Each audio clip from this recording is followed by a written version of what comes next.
Australia had been an independent nation for less than 14 years when the First World War broke out. Although geographically remote, the Antipodean nations of Australia and New Zealand wasted no time in declaring their allegiance to Great Britain in its declaration of war against Germany. A standing army of 3,000 men expanded to 50,000 within months, and as Australian men and women ventured overseas on the long and arduous journey toward the various fronts of war, the population at home also braced for transformations that would leave indelible marks on the identity of a fledgling nation, which endures strongly to this day. The wartime contribution of Australians on the home front is a diverse and complex story, one which not only tested to the extreme the character of individual Australian men and women, but also led to major social, political and economic changes in the aftermath of events that shattered and reformed the world at the start of the 20th century.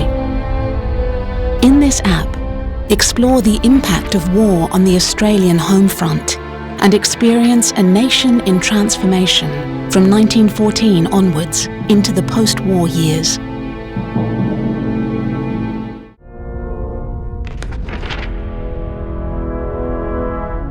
When war broke out in Europe, Australians were largely optimistic, even exhilarated at the prospect of joining in.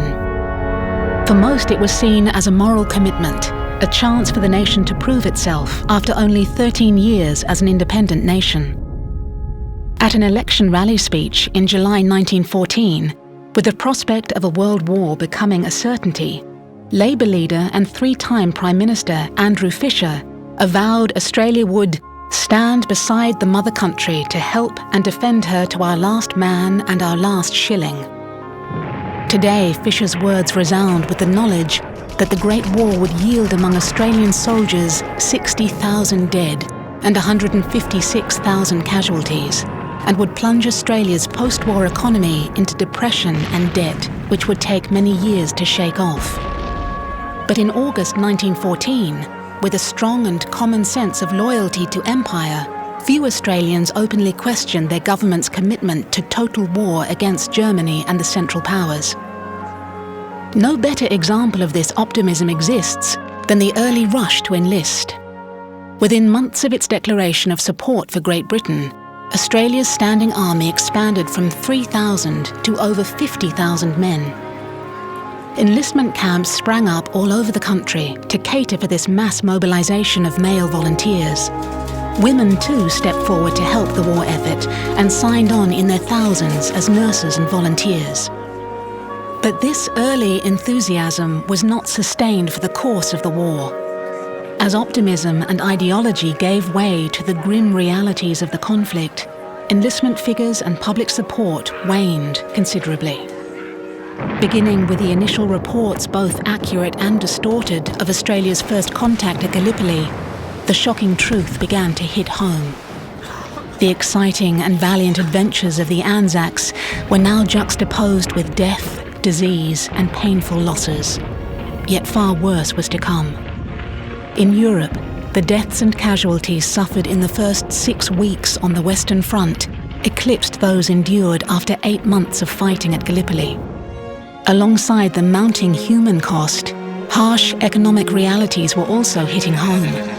At the outbreak of the war, international markets shut down and global shipping was severely disrupted.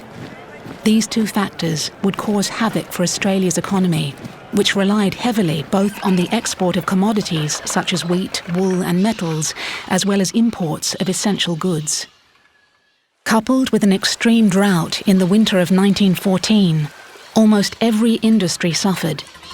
But the struggle also led to innovation and adaptation. By the end of the war, 400 new types of products were being manufactured on Australian soil. From the outbreak of war, workers across all industries were being laid off as the grip of economic uncertainty began to tighten. While unemployment grew and wages stagnated or decreased, the cost of living rose abruptly. This imbalance led to a sharp decline in standards of living. Increasingly uncomfortable austerity, mounting deaths and casualties, as well as uncertainty about the future, sapped Australians' resolve for a war taking place many thousands of miles away. The government held 2 public votes to address the nation's waning enthusiasm. In both cases, Australia voted no to compulsory conscription.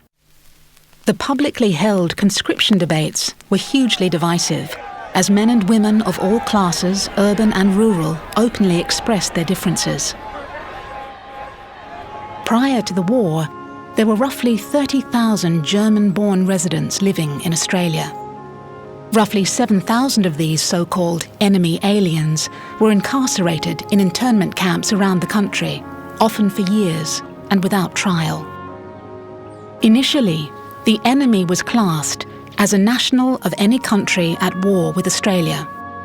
By 1916, the definition was expanded to include those born in Australia of German or Austrian heritage.